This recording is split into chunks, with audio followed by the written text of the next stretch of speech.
I'm joining the video call with Astead right now, and we're going to get started on some of these issues. We're going to be talking about a bunch of the stuff, including but not limited to what I'm talking about currently. Hold on. Astead? Yo, how are you? Hey, what's going on? I thought you were going to be in your car. What happened? No, I'm saying I'm finally back home. Oh, Like nice. he's giving me my life back in like some way. So at least I'm back.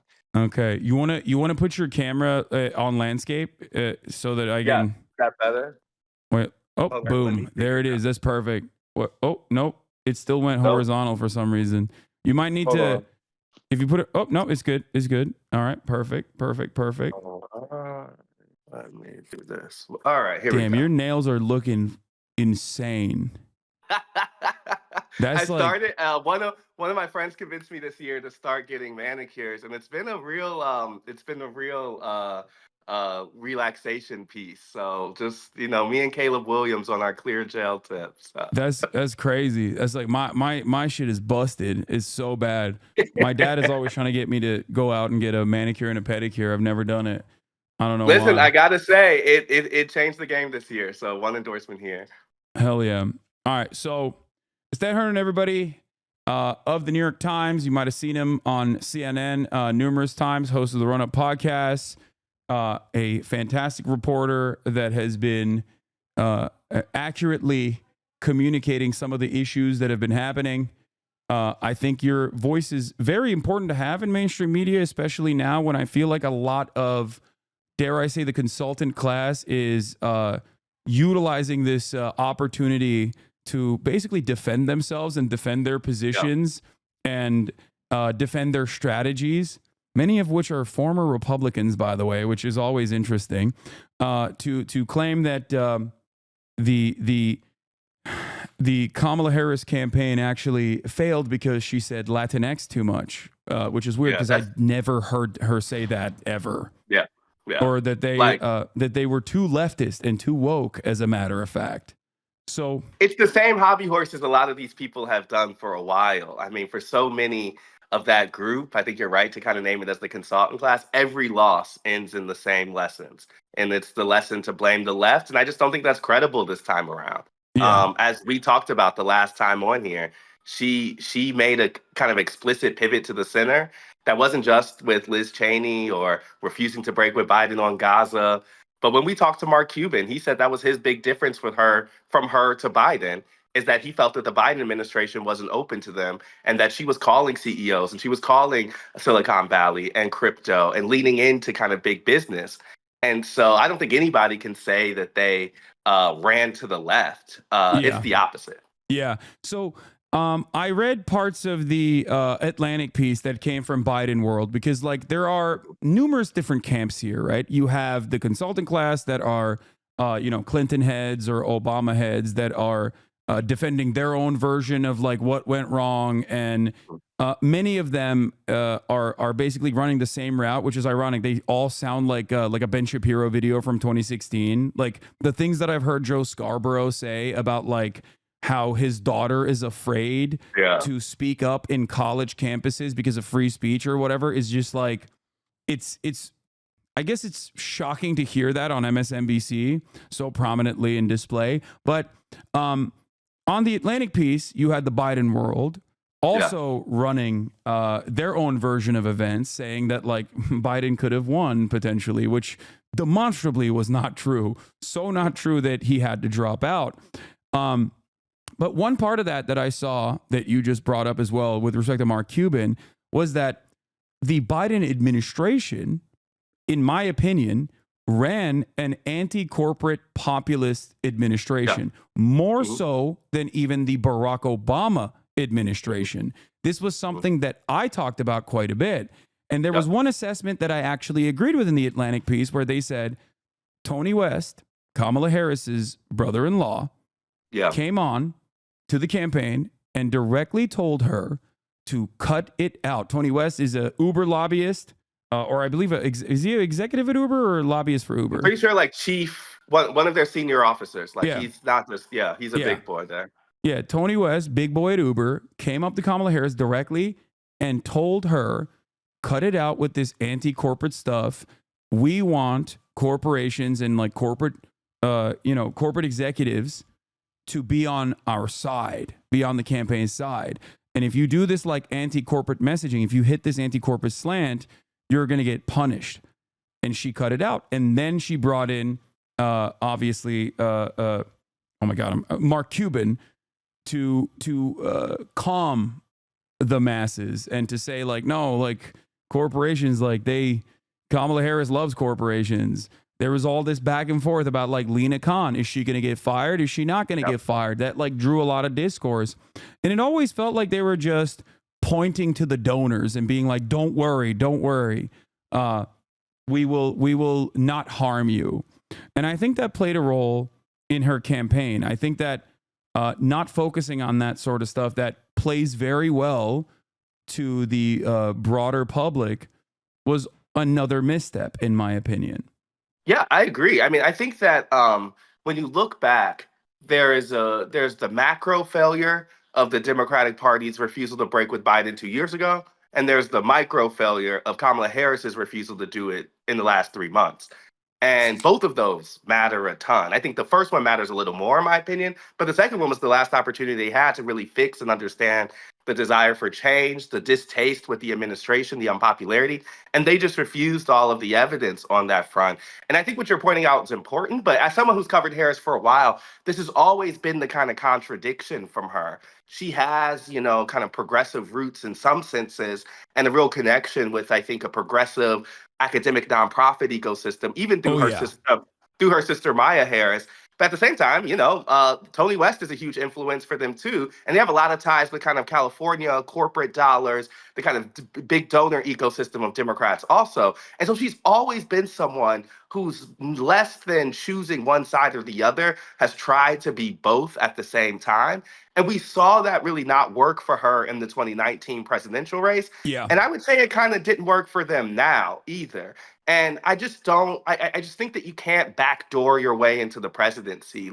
And people want a sense of who you are, what you stand for. And some of that requires hard choices. And honestly, in my opinion, I think the Democrats overrate how much of that is ideological and how much of that is just about authenticity, period. There's one way to view Bernie Sanders as a hard progressive, and there's other way to view him as guy who talks about broken system and gets money out of politics, and that's not really easily on right or left, period. Yeah. And I think that they just refuse to see that there's some stuff that they could say and own that speaks to people's distaste for how government is right now that they just don't do. But I think you're pointing on the important point. Maybe the reason they don't do it is because they don't want to. Because the donors don't want that message, right? The corporate class doesn't want that message. It will require pissing them off. And if you're not willing to do that, then yeah, you're going to have to try to be everything to everyone. Yeah, absolutely. And I think it's ironically, the worst instincts on both ends. You're burning the candle from both ends. When you do the NGO style, corporate, when you apply the corporate heuristic of I guess I don't want to say DEI culture because I feel like that term is very loaded. Yeah. But there is a level of inauthenticity associated with hyper targeting marginalized groups, which Kamala Harris didn't really do, but she had done that in 2019. Yeah. And I think it haunted her throughout this campaign, where it's very aesthetic, it's very optics focused, and it's not necessarily even identifying or really looking for adequate solutions to any of the problems facing. Representation's a big example here. I think even more than DEI culture, the good faith version of that is how Democrats have talked. I think when they talk to people of color mostly in the last 4 years, they're mostly talking about including them in elite spaces. And that's that kind of, the Biden administration is the most diverse ever. Harris as VP, Ketanji Brown Jackson as Supreme Court Justice. And I think that that's a fine message for some people of color. But I think to your point, it's not a material change. And so when you get results like this, where a group of people clearly want something different, and that cuts across demographic groups, I think you have to ask yourself, were the messages that they were giving particularly people of color, landing. And I think the answer is clearly not for a lot, not for as many as they needed. And so much of that I think is a holdover from the Obama administration, where they basically still have the idea that if we appeal on this kind of like racial essentialism lens first, then we'll in the end we'll win over Latinos, we'll win over Black folks, we'll win over these groups. And I just think that like more and more they talked about race without talking about change. You know, it was just race for race sake. And I think that applies to a lot of things. Race, gender, sexuality is the thing they talked about the most. And so I said this like in another place, but they have to expand the ways they think about identity. And if it's just landing with them now that people of color who come from different places have different ideas, Yeah. that Latinos that have different countries of origin come to politics in a different way, like that is an embarrassing late game realization. Yeah, absolutely. And I think obviously, like left unexamined, was the same resilient anger that everyone, regardless of their racial background, across the board, uh, felt towards these institutions, right? Like Yeah. the infallibility of our institutions and the defense of our institutions and centering the conversation around like civility and protecting said institutions when on the ground people felt like it was not working for them. Yes. I think Yes. was such a hollowed out message that just did not resonate with many people, which I think many of which just stayed at home. Like a lot of people are talking about people flipping party loyalty, right? Yeah. But I think that, and we'll have a better assessment of how much that happened eventually when all the votes are tabulated and counted. But what actually is interesting, I think, or what actually is like very illuminating here is the number of people that just sat at home, that just did not go out. Like one thing that you and I had talked about on numerous occasions throughout this truncated campaign was that we both expressed somewhat of a fear that Kamala Harris was going to have the bottom fall out, like the normal groups that would come out and vote for the Democratic Party that are like an active part of the coalition were going to hear her consistently communicating towards this like moderate position, dare I say right-wing position. We're going to not respond to this message in a positive way and just choose to sit this one out. And that is precisely, it seems, what happened, especially in comparison to past performance in 2020, which was a COVID election. So obviously it's different. There was always going to be higher turnout across the board. But it seems like Donald Trump did not hemorrhage as many of his base of support from that time frame as the Democratic Party did. I don't think there was anyone who came into this, like even before we know how many votes there are in total, the fact that Donald Trump won the popular vote means that they can't really tell themselves this is just one type of story. Like he increased in rural areas and the drop off in urban areas is one that is so noticeable. The collapse in places like New York City, the fact that AOC is getting more raw vote totals than Kamala Harris in her district is a searing indictment of people who see and live in Democratic places. And so I think that I saw some stats about how Kamala Harris did in her own home county in And Richie Alameda. Torres got less votes. Yeah, and so I'm saying like there are these stories that are really clear for them that I think has to tell them that their message is just not completely not hitting for even the people who see and understand Democrats the most.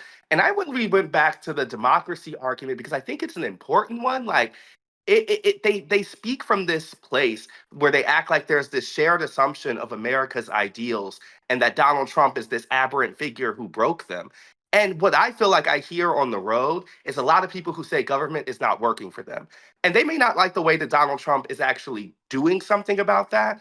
But I don't think I've ever heard is Democrats actually start from that premise and say, here are the things we're going to try to do to make government work better for you. Yeah. And so, like, there's a way that's completely outside of ideology, right, left, whatever, that they could say, hey, this is about money in politics or gerrymandering or term limits or whatever you want to do, like about that kind of front, just something that actually speaks to people's concerns, that they don't think a current system is actually responsive to people, is something they never really did. What they did was the kind of Liz Cheney version of the argument, which says that the American democracy or political system was going fine until Donald Trump blew it up and January 6th Yeah. happened.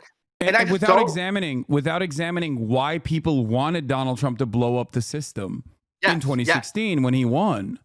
That should have been the informing original point, right? Like Donald Trump has never been the person of stability, right? The disruption was already chosen one time, and they just had a failure of belief to think people would do it again. I was saying this on CNN, but I can't help but think about when I went to the DNC winter meeting in early 2023. This is the first gathering of party officials after the midterms. And they were putting South Carolina first in the primary order, a thing Joe Biden asked for, not even Jim Clyburn. But Joe Biden asked for that specifically because it would make his road to nomination easier. And we were asking them, why are you doing this with the evidence of Joe Biden's age being such a problem, his unpopularity, inflation? And what we got was, people would to me, only some people would even acknowledge those signs. But of the ones who did, there was a belief that Donald Trump would be inherently unelectable because January 6th and the legal problems. And so it did. So some of them even said, it doesn't actually matter this time around because we're going to be going up against someone who the American people already see as incapable of holding the office again. But there was nothing that was actually telling them that was true except their own hunch, you know? And so it was such a big risk on the party's part. And even in their own strategy at that point, they were basically banking on the fact that when people tuned in a couple weeks before the race was over, that they would be freaked out by the reality of Donald Trump. And at the minimum, that was a strategy that just hampered them into only one way of winning. And it just blew my mind that nobody decided to question it. Like, whether Joe Biden wants to act in his own interest or not is one thing. But these are all political actors with agency. And before the midterms happened, there was a discussion in a lot of political circles about if someone was going to run against Biden and his mass unpopularity and the fact that he was too old, right? Like it's not like they didn't have these thoughts. It's just that they suppressed them once it didn't match up with their own political ambition. And so the only thing that I feel like I've been trying to do in the reporting side is like try to tell folks like this was not inevitable. Like this was not like some march that ended with Donald Trump. It had to end with Donald Trump.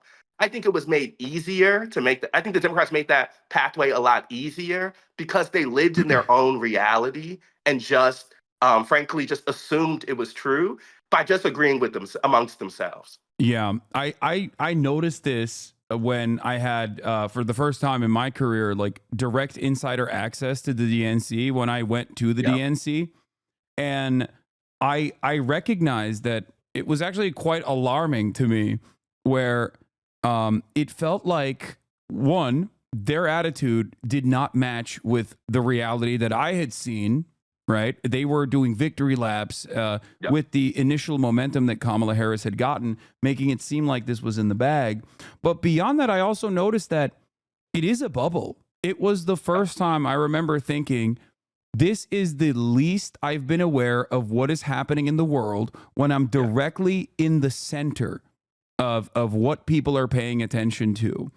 And that really stayed with me. And I think that is part of the reason why I really like talking to journalists such as yourself who by trade go out to the real world and talk to Yep. real voters. Like, Dave Weigel does this as well. Yep. Like, you have a dramatically different perspective than I think the type of perspective that op-ed writers who never really leave New York or never really leave DC have, because Yeah. you're seeing what like normal human beings are suffering on. You're seeing like where the material harm is and what their experiences look like.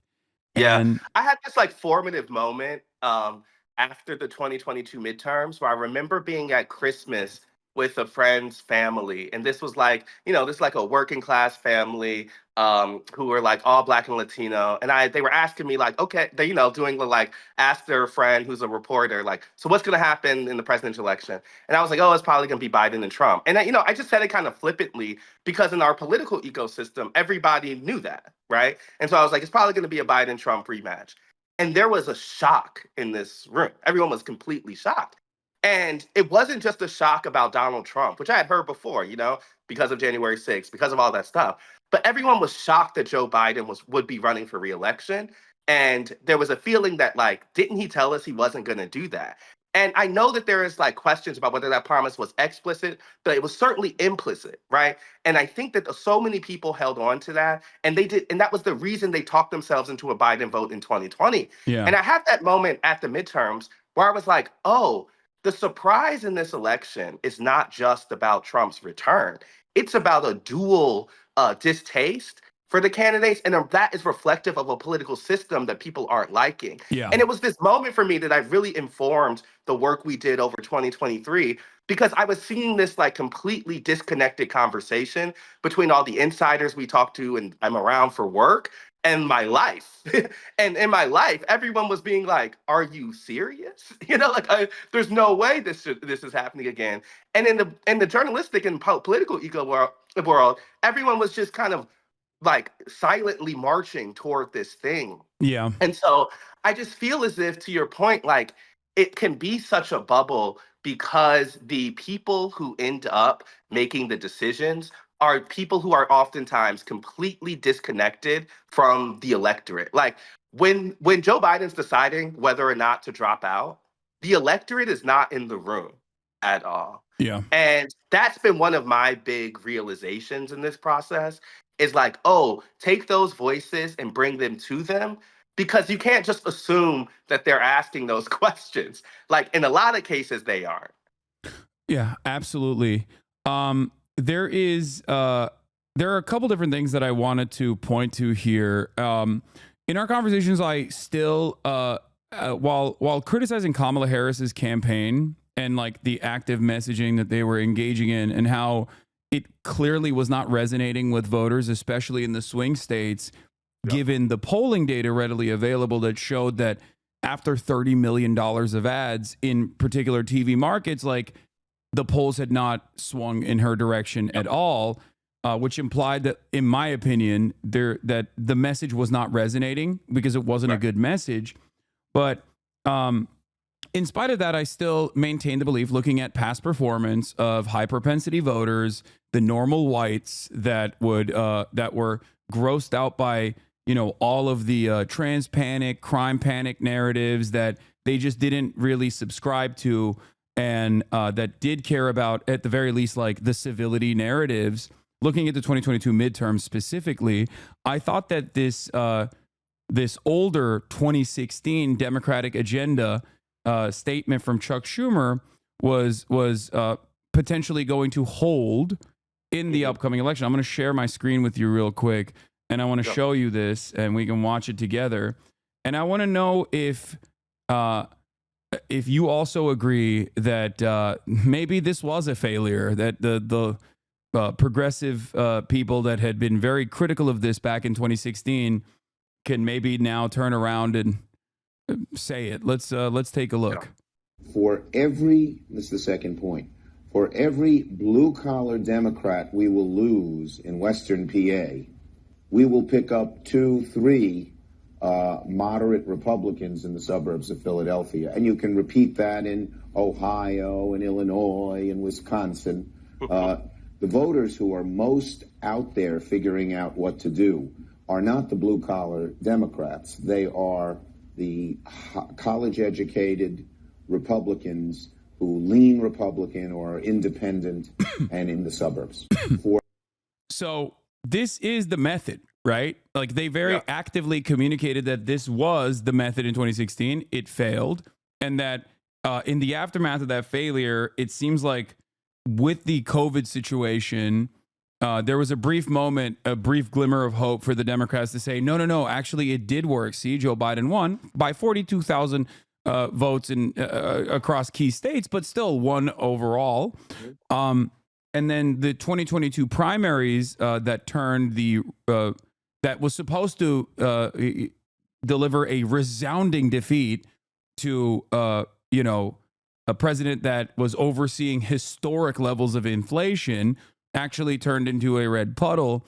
So I think that really solidified the Democratic Party's position that this was the method, and that's part of the reason why they ran in this direction. Yeah, go Yeah, ahead. I agree. I think that specifically you're talking about bad lessons they took from midterms. And I think this is important for like folks to get, and something that I think Nate Cohn at the Times helped me understand a lot. Because I would ask him, like, we're seeing these special elections, we're seeing this midterm electorate, like you're seeing abortion rights really take precedent. And he laid out for us on the run up, like the composite of people who vote for presidential elections is completely different, and how they're thinking is pretty much fully dictated by who's at the top of the ticket. And so it's not a thing that you can take a direct lesson from the midterms to the presidential. And so part of the reason we were asking those questions even back in early 2023 at that winter meeting I'm talking about is because it was very clear that the midterm results changed everything for Joe Biden and Democrats, when the folks who follow the numbers and the kind of the pollsters and all those folks were saying that's not equal, those are not extrapolation you should make. And I think this is the problem with kind of what he's talking about. And even if that suburban person came to Democrats in 2018 or 2022, it's not set that that person's going to stay with them, right? Like it's not that they're not like a full member of the party. And I think what we saw over the last 4 years was that Joe Biden, like the distaste for Democrats, just became greater than the fear of Donald Trump. And so in seeding that blue collar worker in for the sake of winning that Republican voter, now when that Republican voter flipped back to Donald Trump, they've just lost both. And I think that like that is the thing that I really don't get, is because there could be, and this is where the primary matters so much, because I think that is the way that you really find a message that includes all pieces of that slice. They didn't have an open conversation of where the base wanted to be on immigration or Yeah. wanted to be on all of those issues. They didn't fight it out. And so at the minimum, there was a feeling of unheardness, I think, from a certain group of Democrats. And I don't think they're wrong in feeling that. Like, I don't think the party acted with those people in mind. I mean, there's an even greater example of this that we also had talked about, that the Democratic Party's attitude on Israel Palestine was going to be a deciding factor in a state like Michigan, for example. And when I kept seeing the way that they were operating, including like kicking out an Arab delegate that they'd invited, right, to a speech, and sending Richie Torres to Michigan to tell the Jewish voters there that, like, don't worry, we actually love Israel and we don't care about these Arabs at all. And then sending Bill Clinton to do like an Itamar Ben-Gvir style speech talking about Judea and Samaria and King David or whatever the fuck. Like, all of that was actively pushing away not just the Arab voters in Dearborn, which is a massive constituency, but beyond the Arab voters in Dearborn, it was clearly very frustrating to a lot of people who did care about this, and plenty of polls showed that reality, and they just openly refused to reckon with it. And as a matter of fact, not only did they openly refuse to reckon with it, they simply were acting like they could win without these constituencies. And I don't know how echo chambered you have to get. Like, I don't know how hard you have to be in the DC bubble, basically, to believe yourself, to believe that this was not you could win without these voters. But it seemed to me at that time that they were like deliberately trying to write out this base of support that had in the past gone to Joe Biden by like 70 to 80%, as a matter of fact. And I think that the one thing that flipped me from, they're deliberately writing out these people and they actively want to give people the permission to like openly be bigoted and openly say, no, only Arabs care about this. This is sectarian violence. It's the classic trope of like, this is 1,000-year religious war. Don't worry about it. You can still vote for the Democrats. Like, that's what I thought they were trying to do. But then I saw Kamala Harris apply the NGO optics style speech only after Donald Trump went to Dearborn, where she, for the first time ever in months, turned around and placed Palestinians and the Lebanese as the victims of violence without immediately contextualizing it as Israel's right to defend itself and the October 7 attacks and Hamas, doing brutal things. Like, that was the first time I ever saw her do that. And that's when it hit me that, like, no, this is DC bubble shit. Like, they genuinely did not realize that this was ineffective messaging until Donald Trump went there and actively courted those Arab votes. I think you're exactly right. And what they end up doing is losing both sides of the coin. They had drop off among Jewish voters and huge drop off among Arab Palestinian voters. And so, obviously that's going to be a problem for Donald Trump once he has to govern or whatever. But I'm saying what he was a vessel for distaste against the Democratic policy and messaging that was not working. And I would say even more so than kind of revealing the DC bubbleness of it all, I think her refusal to break with Biden specifically on Gaza was the litmus test for, are you different or are you not? Like the broader question of, like, does she represent a new way forward? Does she represent something that is beyond a different face on the Biden campaign? I think was most clearly articulated when she failed to answer that question on The View. Oh, yeah. And then, which was a moment. But then also, I think just generally for young people, for folks who care about that issue, it was like, oh, I'm getting a different person, but I'm getting the same Democratic Party.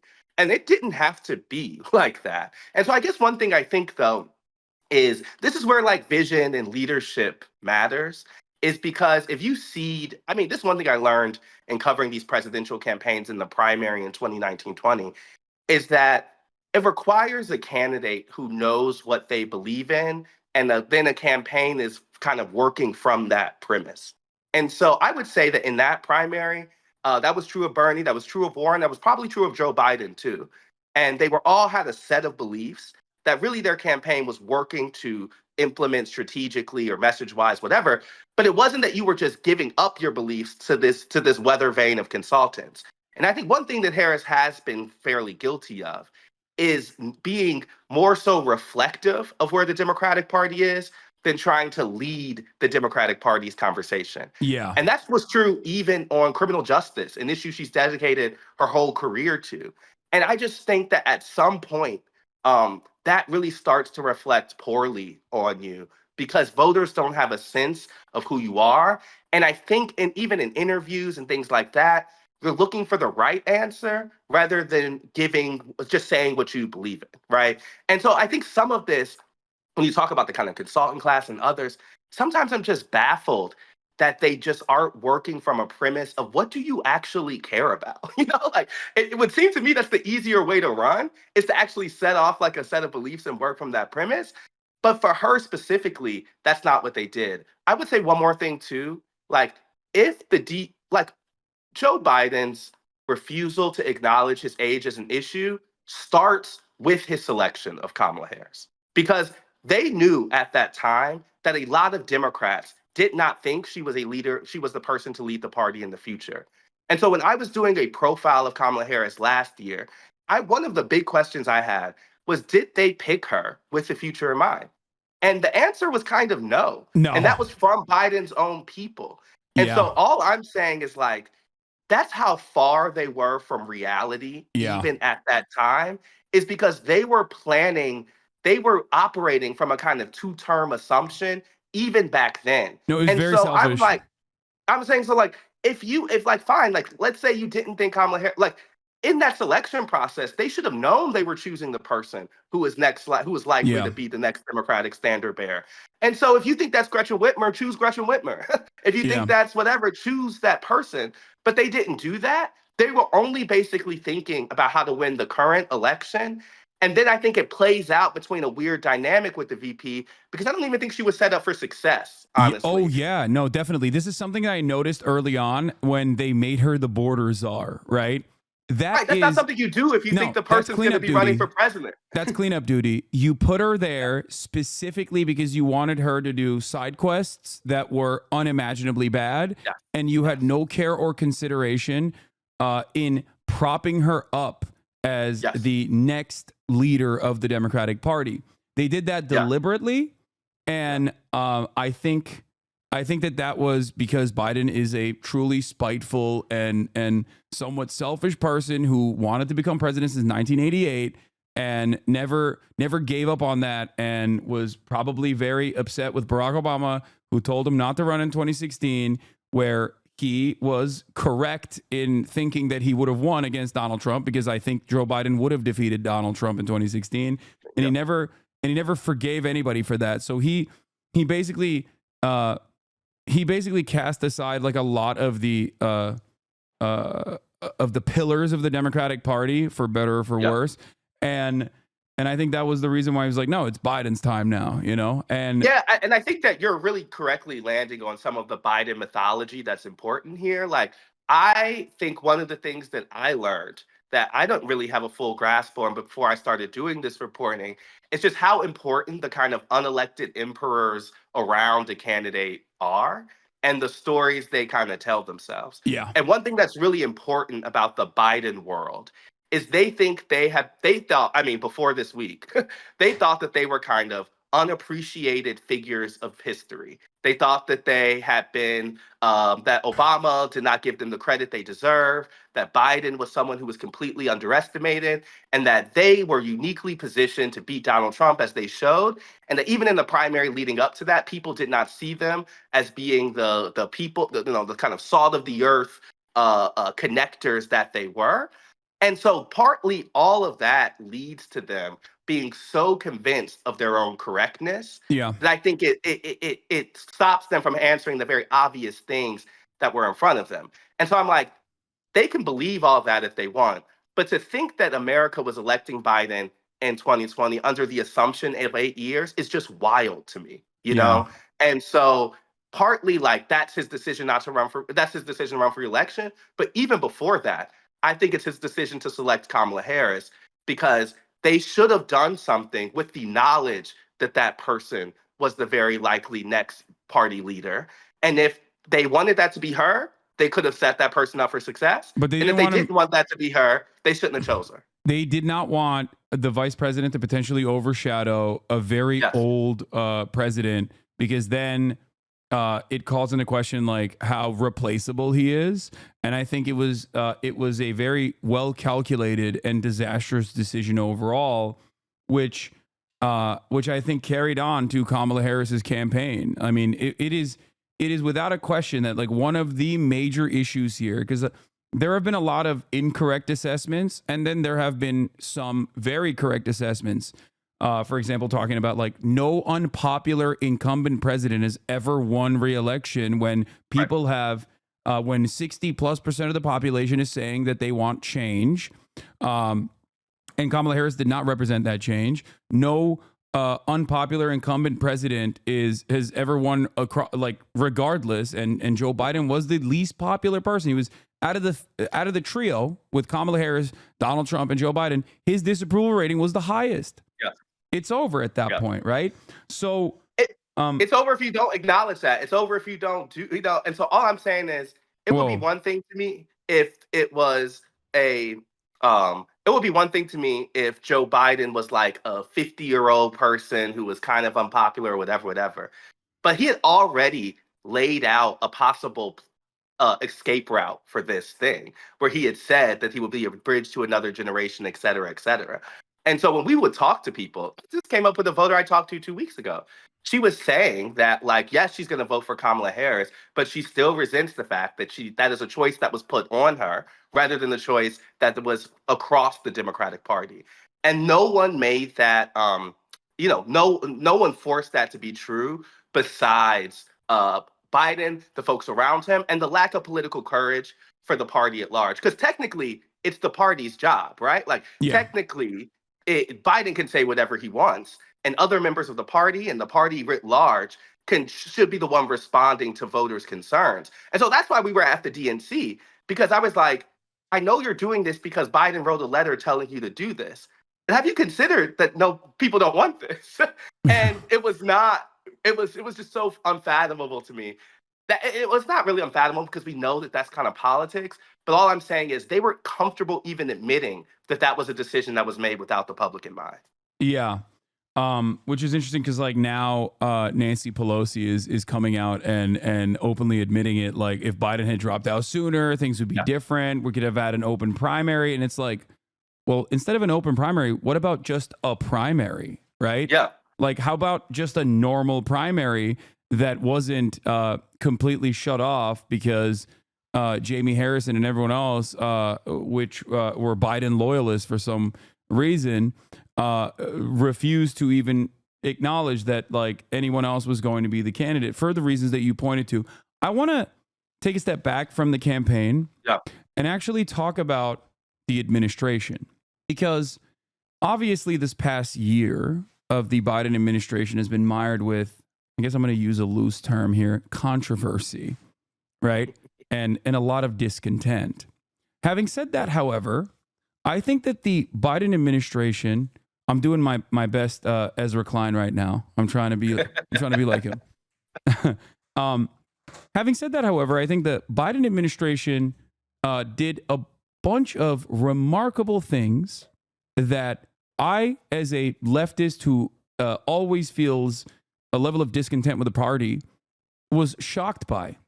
Biden's NLRB did a fantastic job. Biden's IRS went after tax dodgers and actually recovered millions of dollars of taxable revenue from tax dodgers. And Biden's FTC, obviously with Lena Khan, had done a fantastic job as well, going after trust busters, including but not limited to Amazon. Yep. And one thing that I always found very strange, including actually something that the media roundly criticized as a disaster, was pulling out of Afghanistan, like demonstrating political courage to do something, even if it was a continuation of Trump's negotiated withdrawal that Trump punished him for quite effectively. Actually, not even quite effectively. I don't think the Trump's Afghanistan withdrawal point was that as prescient as people would suggest it in the media. But the thing that I was always frustrated by, if we go back in time to October 2023, before October 7 and before October 5th, where Biden actually unveiled his right-wing border bill, leading up to that moment, this administration was slated to be the most anti-corporate populist and most progressive from an economic standard administration that I had ever seen in my lifetime. And that includes the Obama administration as well. Biden walked a picket line. That was historic, right? And the UAW stood by him for that reason. Now, these are very important things that Biden did. Why did they not talk about it? I never understood. I mean, I know as someone who covers politics and has been doing this for 10 years, like Democrats do not campaign year round. Republicans do. And they have this incredible connection with their media ecosystem all the way down to independent content creators and Fox News, certainly.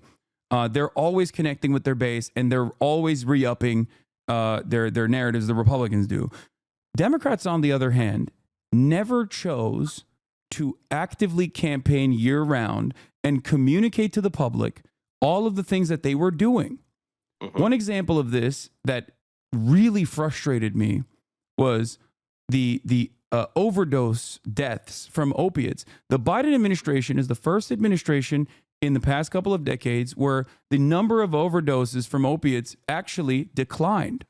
Now, fentanyl has been a point of contention nonstop on the Republican side. And yet I never heard from the Biden administration that like we actually took a shot at this and with the, widespread, readily available over-the-counter distribution of Narcan and many other policies, we actually were able to lower opioid overdoses for the first time ever. And it's shocking to me that they never communicated that. It's shocking to me that they never communicated the fact that the Afghanistan withdrawal was, yes, mired in controversy and the media pummeled them, but that it was the right thing to do.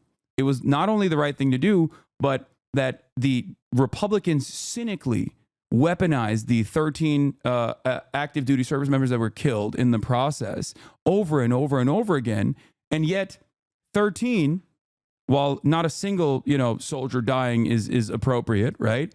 But 13 was the final number of the amount of active duty service members that were killed in Afghanistan because they did successfully withdraw from Afghanistan. Whereas under the Trump administration, 67 soldiers had died in Afghanistan because he never withdrew from Afghanistan. So, like, there are so many gimmies throughout this entire process, throughout this entire administration, where they could have just stood 10 toes down and been like, no, this was the right thing to do. How dare you actually weaponize, death of our beautiful soldiers to try to make this like cynical argument. And maybe even sicked Pete Buttigieg as an attack dog on all of the media sources that were yelling at the administration over and over again. He's a fantastic communicator. I don't agree with him ideologically. I'm terrified of him, but he is good at chirping. They never did that with the railroad strike. They shut off the railroad strike, but then they went back to the railroad companies and openly negotiated with them and delivered results for the railroad unions. The only reason why I know that is because I read the union publications. That was the only place that this was communicated. I mean, I think you bring up a bunch of important points because it is true that Democrats had come into the Biden administration with the belief that good policy will be good politics. That if they simply do the right thing, quote unquote, that voters will reward them. And so I think it might be a unfortunate lesson that they take from this loss, that voters did not respond to that and voters did not reward them electorally for those policies. But what I would say is I think that's a little overly simplistic because even though they were doing good things, it is not as if they had a messenger to sell that progress to Americans. And so when I was out on the road, you would hear people say that Biden's done nothing on climate. And then I would mention the IRA and they would, like stuff like that. This would happen all the time, right? Yeah. And so I think that he was this filter that people were seeing the administration through. And so even things that would have been defined as quote unquote progress were not seen as progress because the part of politics that's also important besides just doing good things is telling people what you have done and then and getting that to them. And so I don't think they really did that effectively. And I would also say, and this is obviously going to be rich coming from the Times, but they made a very specific war on mainstream media over the past 3-4 years. And I think that was part of their desire to insulate Biden. And I think it was just a very bad decision because a lot of the things that I think you're talking about are messages they could have taken to traditional and legacy media, are messages that that Biden could have, done, but he was not going out. He was refusing those type of interviews, and they were making a point to say that you all don't matter anymore. And I guess that I just find it really, really like a self-inflicted wound on their part because not only obviously the media landscape has changed, but a lot of times when narratives are setting in, particularly in those early points of the administration, when the public isn't really tuned in, they could have started creating a narrative of their political accomplishments. And they simply left that on the ground because they wanted to stick it to the New York Times. They wanted to stick it to the Wall Street Journal and all that stuff. And then as those places, including us, were reporting on his unpopularity through things like age, they used their allies to try to say that was part of some grand mainstream media conspiracy against him. Yeah. That the Times publisher was coming down and telling us to ask these questions, which isn't true, right? And so I'm saying it's like both a problem of, I think, the fact that Joe Biden was not a good messenger for even the things that they were doing, and the fact that they were not taking that message to a lot of the more traditional places simply because they thought they were over it. And so by the time they get to the, Harris campaign side, when she's doing all these podcasts and she's doing all of this type of other stuff, I kind of think they're at a 3-year deficit because either they refused to do it because they didn't want to, or they couldn't do it because Joe Biden couldn't. And either one of those is a bad answer. If you don't have the type of messenger who can tell you why the policies that the administration are doing are good, if you can't take that message to the American people and against Republicans, That's the job, like that's Yeah. literally the job of the president in the political context. And so the fact that he wasn't up to it, I think frankly just stopped them from being able to pitch that story to the public. But I think you're right. That story was there. It was not a policy question. I do think and as I said at the beginning, I think an unfortunate impact might be though that they take the lesson that good policy doesn't help them. And Yes. so, what is the purpose? Yeah, that is that's precisely the reason why I wanted to talk about this issue, because Yeah, I am very fearful that Democrats are either deliberately, cynically, or unwillingly going to learn the wrong lesson. They're going to look at this and be like, "What are you talking about? Biden was incredibly progressive, and look how the voters rewarded him." right, Voters right, obviously exactly. don't care about progressive, Yes, a progressive legislative agenda. And there was certainly, I'm not even saying like the Biden administration did everything perfect, right? Like, it's shocking that it was someone like myself who was quite adversarial with the Democratic administration, who still is honest enough to like openly examine the things that right. they've done and compare it to prior administrations. Like, I'm one of the only major outlets, I guess, as an independent content creator that regularly spoke about not only Lena Khan, it's like me and the Majority Report. Like, we were some of the only places where you could hear some of the accomplishments of Joe Biden. And I, like I said, there is a wipeout after October, the month of October, where he Yeah, interestingly enough unveiled his right-wing border bill, and then also October 7 happened and he bear hugged Netanyahu. But like, it was always shocking that they just did not. I guess they were just like truly terrified of the right wing animus that they would cultivate, or the donor pressure that they would get if they just came out openly as like an anti corporate populist yeah. administration. And I remember asking some Democrats again at the beginning of 2023, like, what changes then? All right, if he's unpopular right now, what's going to give? And they said, oh, the policy accomplishments will set in, and that will kind of change the narrative about this administration, and people will become more happy with Biden. And that gave us like, okay, so when does that need to happen before the alarm bells kind of kick off? And though I used to ask that question to a bunch of people, and we blew past all of those deadlines. Folks would say the summer, they would say the end of the year, they would say the beginning of 2024, all of this, and it didn't change. None of it was changing. And even though the actions did not change, they did not take that as a sign that the unpopularity was deep rooted, nor did they do anything particularly different. But I really think that it's a huge messenger issue. Like, the Biden we saw at that debate stage is not a messenger who could have told the country why Lena Khan should be defended, right? And Yeah. so No, he I wasn't the guess I'm guy for saying sure. He's too he wasn't old. the guy. And so partly it's like even the strategy is working around the fundamental problem, which is that he wasn't the guy.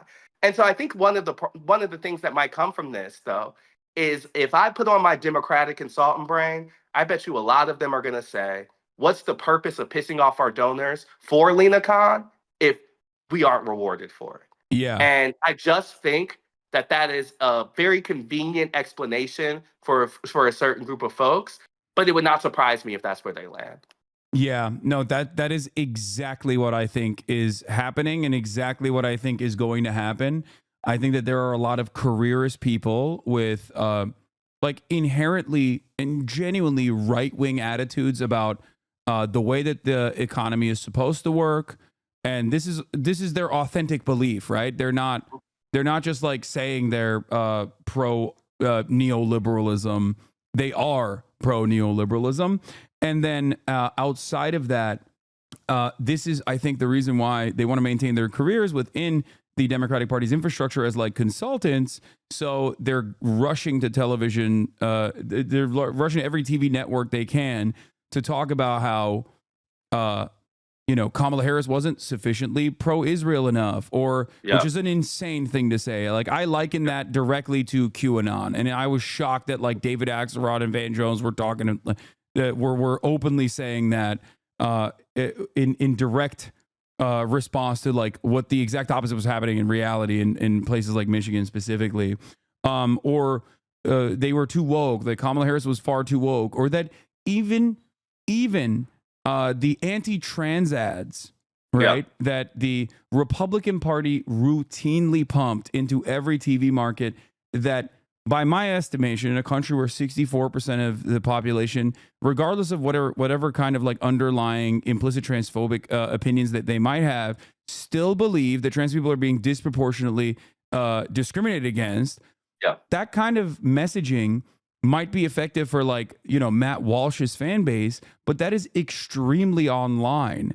It is extremely online, and it's not the type of message that like causes people to go out and vote. And it's not like Kamala Harris was like defending trans people outwardly anyway throughout the entire campaign, and yet they're now talking about how wonderful that ad was, how successful that ad was, both on the Republican side as they're running victory laps, and even on the Democratic side, where I talked to a bunch of consultants off camera, you know, off the record, where they also genuinely thought that that was a good ad. Like, they were shocked when I tried to describe to them, like, no, this kind of stuff didn't work in 2022, and this kind of stuff just does not work. It might prime up like a certain minor, tiny percentage of the base that already has this like incredible amounts of outward transphobia, but for most people, they just kind of find it to be weird. Right? They find it odd. Also just, and I think that like the Republican attacks work better when you aren't laying out a competing vision, right? Like, and so I remember in the profile that I had about Harris last year, one of the lines was that that she had been a vessel or a vacuum of negative space, and that for supporters and detractors to fill as they choose, because she's refusing to do so herself. And so I'm saying part of the reason that they were susceptible to some of those Republican attacks was because they're not defining themselves in a clear way.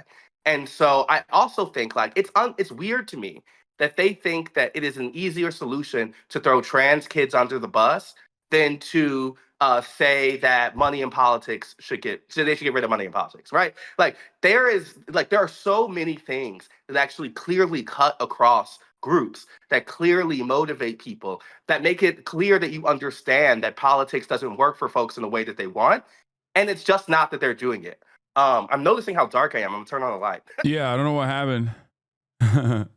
Your apartment is crazy nice, by the way. I'm not like pocket watching or anything, but it's like very, very tasteful. I got like a crazy pandemic deal, and I made apartment therapy, and those are my two big successes in life. So yeah, it's incredibly tastefully decorated. You have like the perfect amount of plants and everything. I appreciate this. Thank you. Yeah. Yeah, no, you always got you got great style too. So, you know, that's another, I'm giving you your well-deserved props on that. Thank you. You know, like it's been a wild one, but I feel like really completed by the end of this year. Like I think that we've been on this journey, and one of the things that's been hard is like I don't know how to cover politics without being out in the world. Yeah. And so like I remember after the last 2020 race, I came back and I was like, oh, I haven't spent any time at home. I want to have a real apartment that reflects my taste and interest. Like I'm going to make an intention to do that. But even this time around, like I frankly was on the road all the time, because I think, to your point, like it's impossible to really get a sense of the way this stuff is landing without being there. And I just think the disconnect between campaigns and DC and parties is so big right now that like it requires travel. For me, it like requires, if you're going to do it in a journalistic way, like it requires getting that kind of direct sourcing, because the assumptions of what is hitting is becoming like, it's worse and worse. Like, in my opinion, like there should not be that many reporters at a campaign event, you know? Yeah. Like at this point, you know, the people coming there are a very specific type. You can get the message from watching television. Like the amount of journalistic energy that goes to following the candidate every place, we know is not predictive of result or anything like that. Campaign stops don't even show that. And so I just think that one of the things that has been a lesson I've taken, and I think a benefit of like a newspaper, is a belief about being out in the world. And I think it's really served our work. Yeah. There was a couple things. I don't know how much time you have. It's always wonderful to have you. I can do a couple more minutes. Okay, perfect. So there was a couple other things that I wanted to talk about. So one of the things that a lot of people do is like point to correct analysis, but I think they end up missing the broader picture. And the correct analysis on this campaign, outside of like Biden, offering the worst possible situation to an incoming campaign that was supposed to replace him in such a short time frame with Kamala Harris, was also the obvious reality that Kamala Harris is a black woman in a country that is, of course, still very much racist and sexist.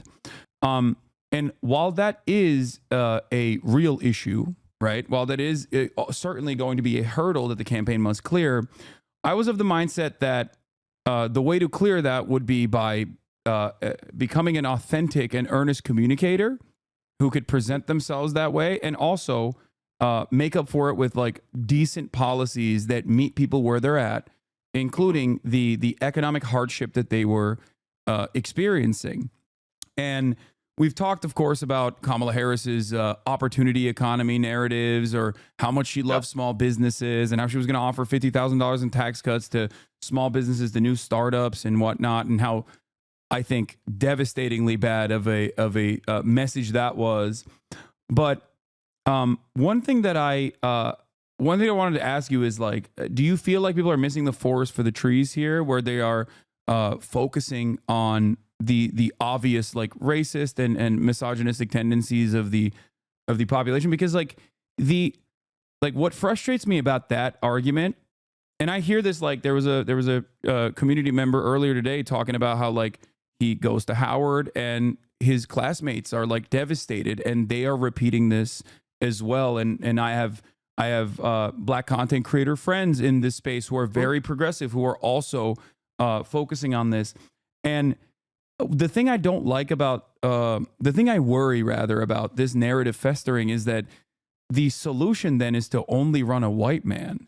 And I think that's silly. Like I don't think that that we should be shutting off like potentially black or brown women from their political ambitions of running for the highest office, specifically because like, oh, sorry, we just have, America's just like too misogynistic, too racist. So I wanted to hear what your opinion on that is. Well, first thing I think about is back to the 2020 primary, and this stuff does have big impacts because the lesson of Hillary Clinton was so taken as one of sexism. Clearly, I remember in that primary when people talked about electability, they were really just talking about white madness. They were just talking about that the only candidate who could eventually go up against Donald Trump would have to be someone who, when they would say electable, they really meant white guy. Yeah. And like that helped Joe Biden get the nomination for sure. Yeah. And I think partly folks aren't really seeing, to your point, how that narrative puts those people in a box. Yeah. And so we're not thinking about Hillary Clinton or we're thinking about Kamala Harris. We are just thinking about them through their lens of identity. I also think the map is too broad and sweeping to really say it's just one thing. So like in the same way I wouldn't just say it's racism or sexism, I wouldn't say it's Latino men, or I wouldn't say it's white women. I wouldn't say it's black men. I think it's all the above. I think that there was a drop off from the administration that cut across so many groups that you can't really just say it was one of those things. But when I also think about my own reporting, we did an episode of the show that was about young men and Gen Z. We went to a University of Wisconsin football game, and we talked to all of these tailgating young men and women about the gender gap and how they're thinking about the election. And one thing that was really clear to me, and I think you've talked about this before, is a group of young men who are increasingly in an ecosystem that talks to them about masculinity from this right-wing lens. Yeah. And so you would have these guys. I mean, one of these guys was like, oh, I logged on to X yesterday. And he was like, I had to delete my account because every time I get on, I'm just pushed these messages. He was talking about this anti-circumcision ad being his last kind of straw. And he was like, I'm sick of this, right? And then there was a bunch of other guys. An honorable cause. We are intactivists in this community. And there was other guys who were talking about how Donald Trump was this model of masculinity, how, all of the kind of businessman success things, but also just like the fact that he pissed women off was an attractive quality to them. There was a guy who told us he thought a woman should be president because he thinks that men built the country, right? And so I think that if the place in which I saw it matter most clearly in results is that there's very clearly a shift among young men that brought them closer to a Republican Party. And I think a lot of that language has been based in the kind of Me Too backlash, has been based in the kind of traditional masculinity return. And they would talk about how they found the left and liberals to be framing masculinity as toxic. And Yeah. that came up and that type of thing. And so that makes me think that there is certainly an impact obviously to sexism. There's certainly an impact to a lot of the messages about gender that have filtered down to those people in particular. But I don't think it's true to say this is a reason why she lost. And to your point, I think in saying that, you actually create the conditions for those type of people not to be able to win again.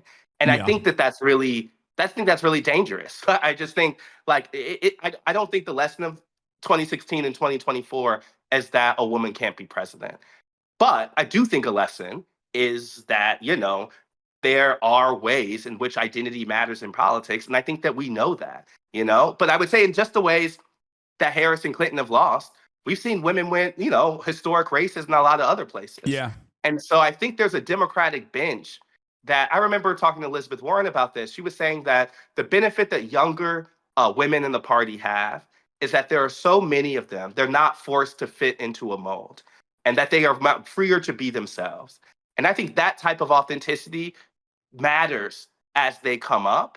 And so we're still dealing with politicians at the presidential level who have been shaped in the mold of the Clinton era, shaped in the mold of the early 2000s, and I think the people coming up are post-Trump, and they behave and they go about things in a different way.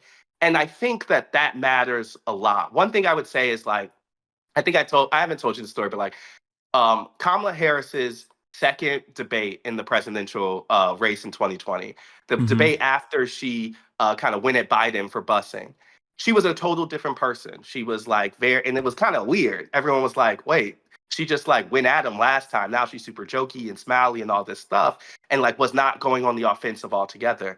And I remember asking her consultants like, whoa, and campaign people like, what was that? And they told me like they were fearful about her being stereotyped or kind of branded as an angry Black woman, as a hard charging Black woman. Whatever. And one of the things I thought at that time, and I still think now, is like, there's ways that those kind of consultants can presume you have to be and take you away from who you are. Because if there's anything I know about Kamala Harris, it's that she's a fairly direct Black woman. She's a hard-charging Black woman. That's a prosecutor. That's actually the times in which I think she makes the most sense. You can see that on the debate stage.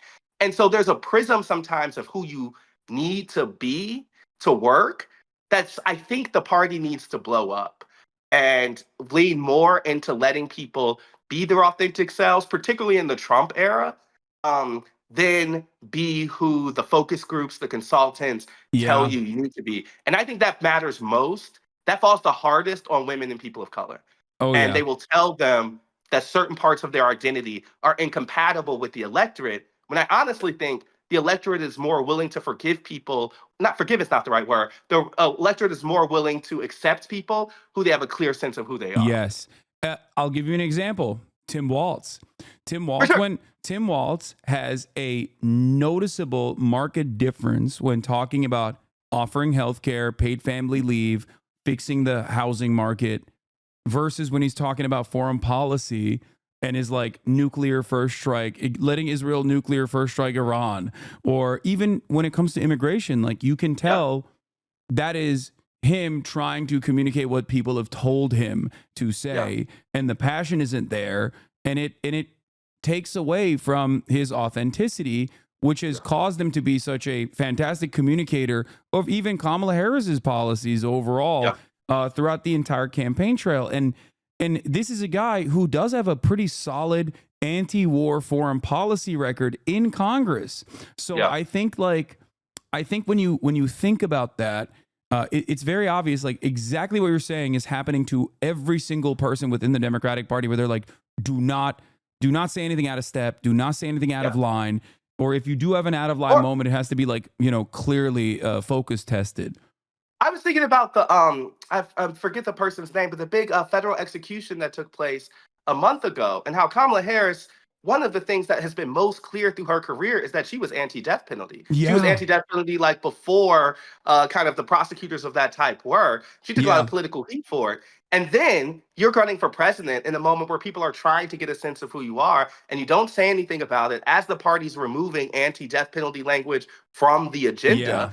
And I think that's one of the things where you can say, okay, like they're trying to project themselves as tough on crime or whatever, and they may think that being against the death penalty is like insufficiently tough.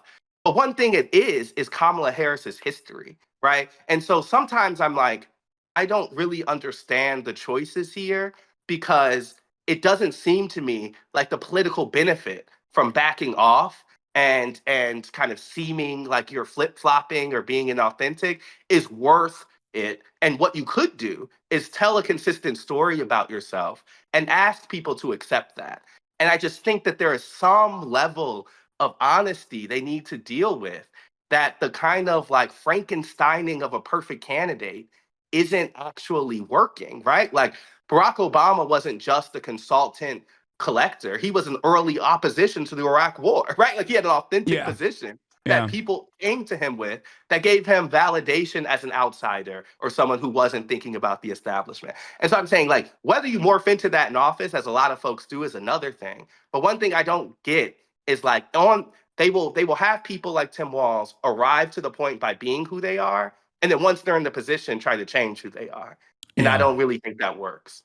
It certainly doesn't. And yeah, I think that you can see that with the individual approval ratings of candidates or people who have campaigned in the past or people who have won their races. Like Yeah. there's a reason I think that Bernie Sanders, regardless of whether or not you agree with his worldview, is a profoundly popular congressperson in a sea of very unpopular congresspeople.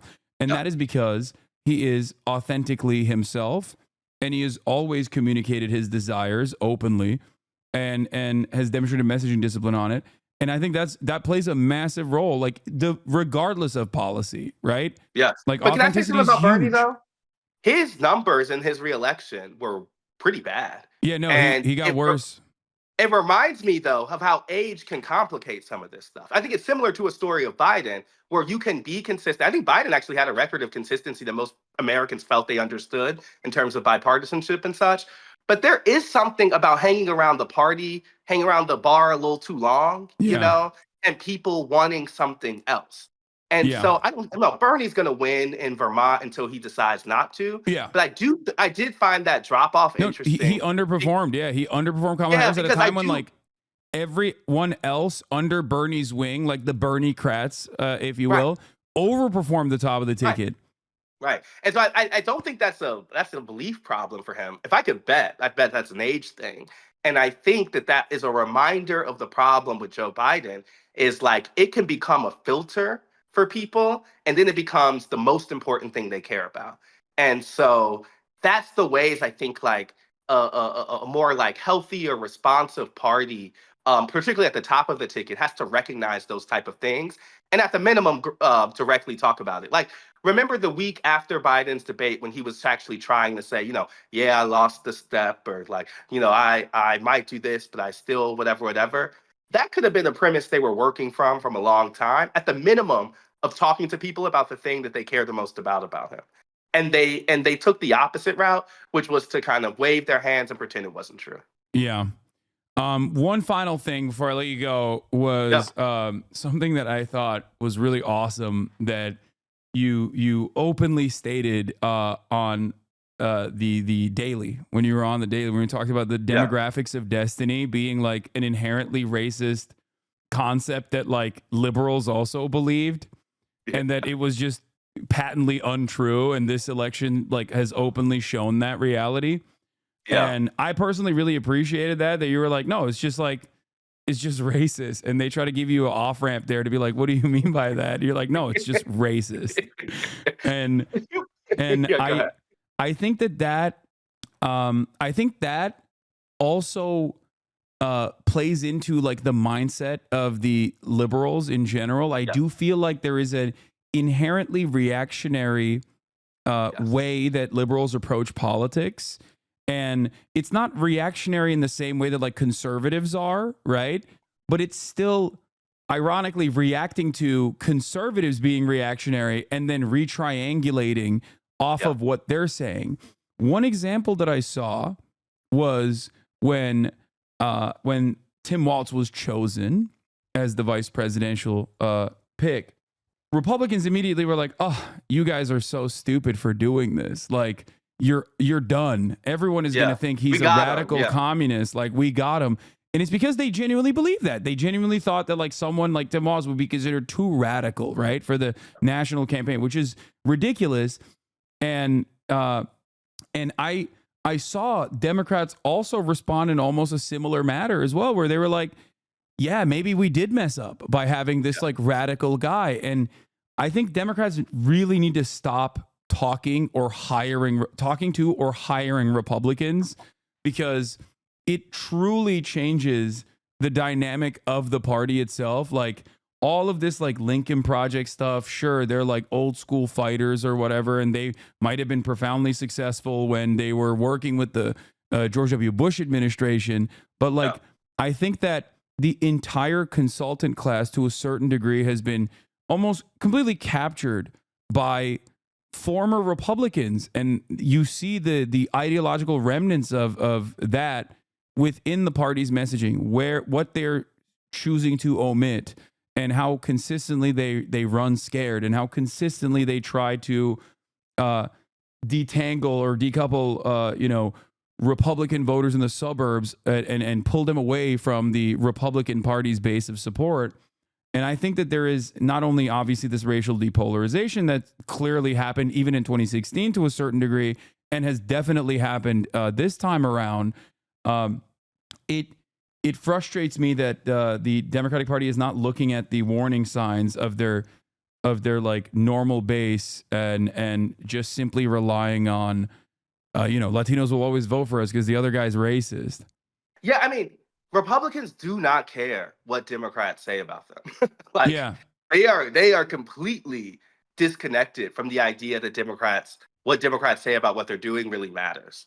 And one thing Republicans is work from the premise of their most loyal supporters and basically dare the soft R's to leave them, right? Yeah. So they will dare Nikki Haley voters to go vote for Kamala Harris and function, and this is obviously the big impact of the Trump era, and reflect the message and live in kind of the language of their base. The Democrats do not do that, right? Like they work kind of from the opposite premise. Yeah, they tell the progressives to like, get the out of here. They tell their base to suck it up for the purposes of appealing to others.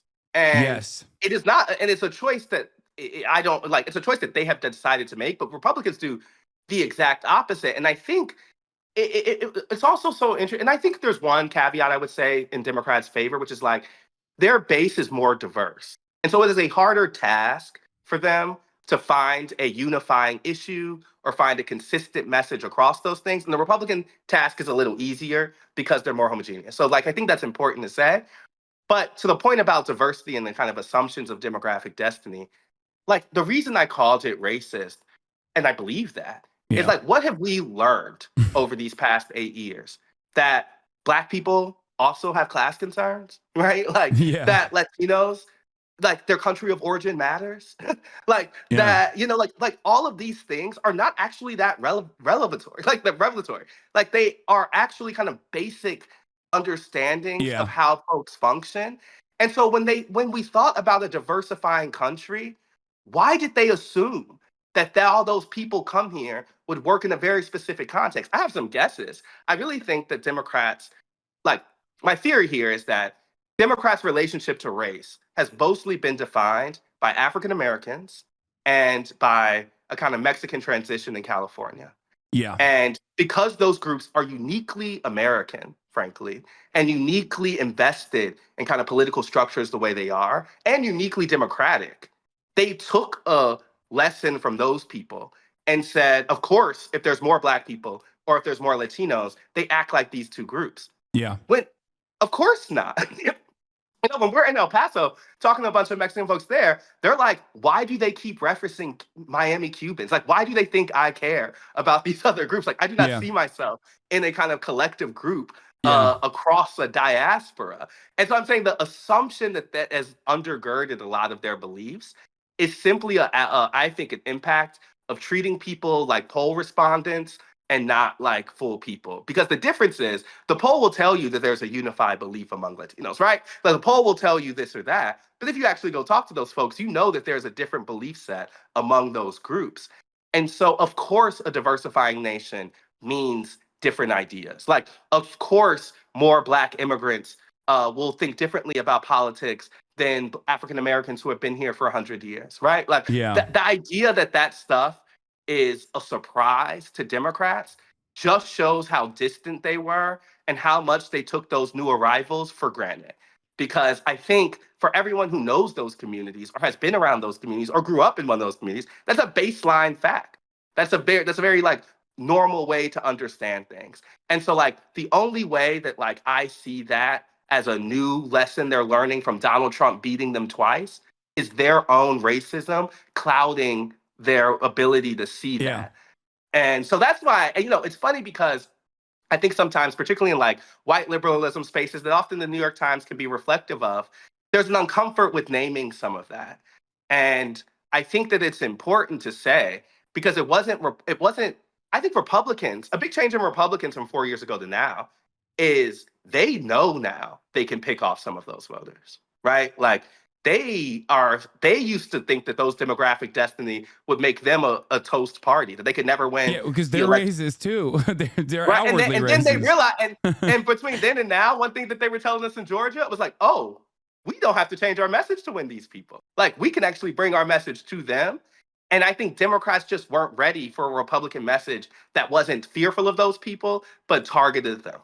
Yeah, and it's interesting because like it is inherently white nativist sentiment expressed Sure. in a way to present like economic change. It still responds to the economic issues that people are facing. So there's a class component associated with it, but it's actually like inherently a racist, non-class based way of dishing out violence towards a group of people, and it is very revelatory because like with the Haitian migrants with TPS, which Donald Trump himself had actually offered Haitian immigrants as well, and actually re-upped on his way out for Venezuelan migrants, which he shits on now, was this idea that like they also recognize that TPS means proper paperwork, so they're technically not undocumented immigrants, but they communicated about them as though they were, and I think that directly says like, oh, you just think everyone that is an immigrant in the country, paperwork or not, is undesirable and shouldn't be here, and that regardless of that underlying sentiment, Republicans realize that they can still be like, oh, you know how we're going to fix the housing market? We're going to deport 20 million people. You know how we're going to fix the economy? Deport 20 million people. Deport 20 million people over and over again. And if the alternative on the other side is to just simply not say that the economy is shit and we have to fix it with like direct action, whether it be an expansion of the welfare state, like the existing welfare state, or tackling price gouging, which was, again, I keep repeating this because that was such a banger of a policy that they just kind of abandoned with the first sign of pushback. That Republicans succeeded in saying we're going to shake up the system with an inherently racist message that was still broadcasted as like an economic solution, and they had no way of combating that. And they thought that it would carry them across the Democrats thought that it would carry them across the finish line to just be like, it stands on its own. It's just racist, right? Like, think about how racist this is. While they also were simultaneously pushing for a watered down version of that exact same principle with their right wing border bill, which stemmed from the same white nativist attitude towards migration patterns and towards immigrants, born out of right wing hysteria and panic, and not actual data that shows that undocumented migrants are actually contributors to the economy, and that they are not responsible for a significant share of the crime that Americans are experiencing. I think you called this out really early, but when Democrats have ceded a lot of the ground of this race to Donald Trump's issue of choice, right? They did not stand on the stage and say what you are doing about immigration, what you're talking about migrants is not factual, and we think that they are contributing, whatever. They were saying yes, there is a problem. We're just better folks who will be a better solution to the problem.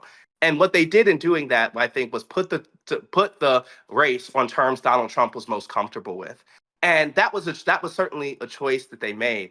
And I just don't. I guess I'm just like, they have to ask themselves whether they want to be a working class party or not.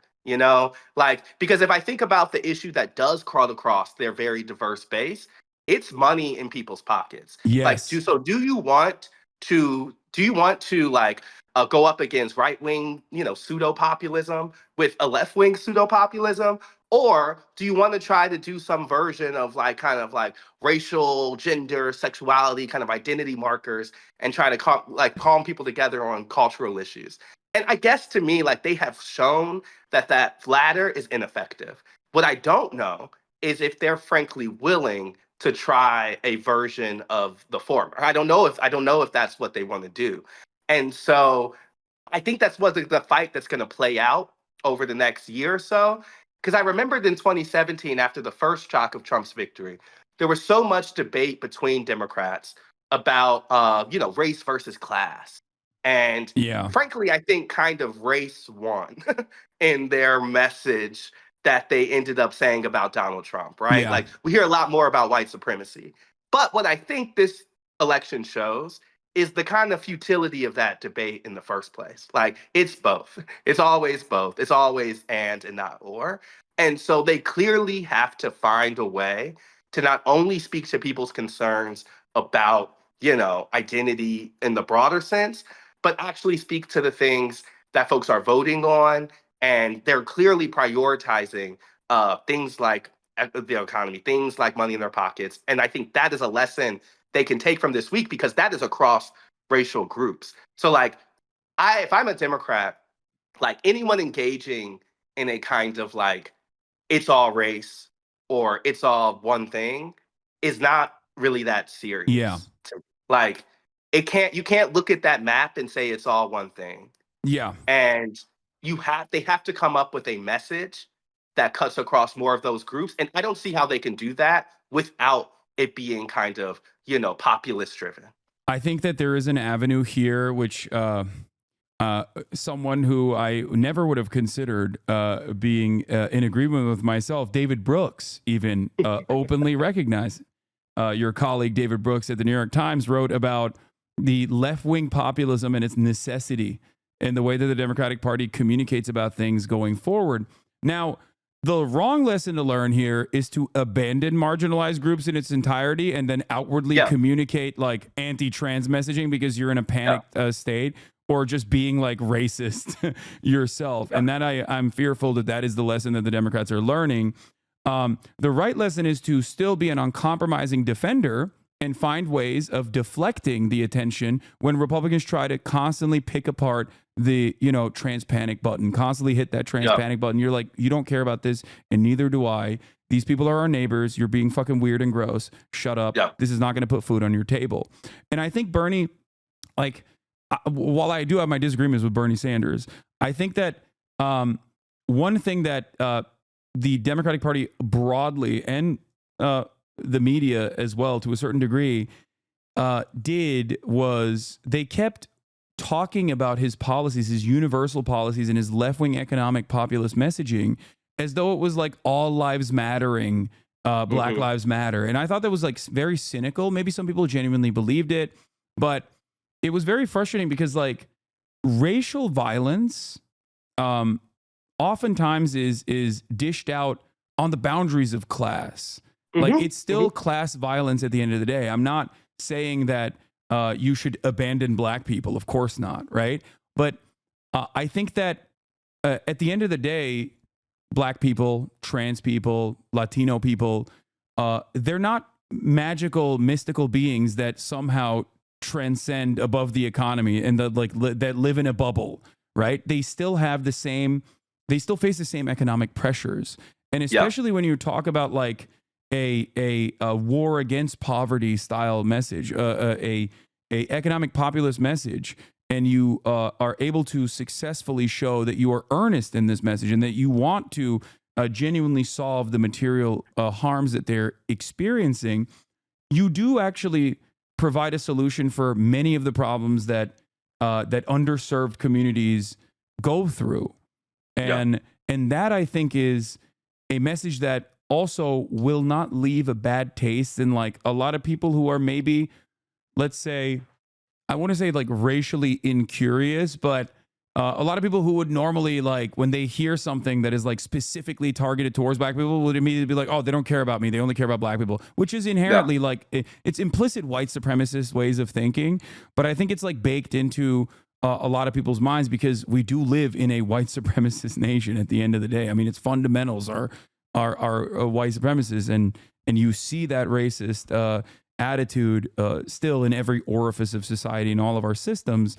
So I think that, like I'm saying, the left-wing populist economic message would not only solve a lot of the underlying problems that every marginalized population experiences, but it's also a very successful method in maybe bringing back some people who automatically feel a level of resentment that whenever you go through the Democratic Party's the way of communicating these problems, like, oh, how are we going to win back black people, black men specifically? Or we're going to protect black men's crypto assets if they've graduated from HBCU and have 3 years of work in an underserved community. It's like that's the most insane thing I've ever heard in terms of like any kind of policy. Like that is just, I don't understand. Like, who is this for is what I always ask.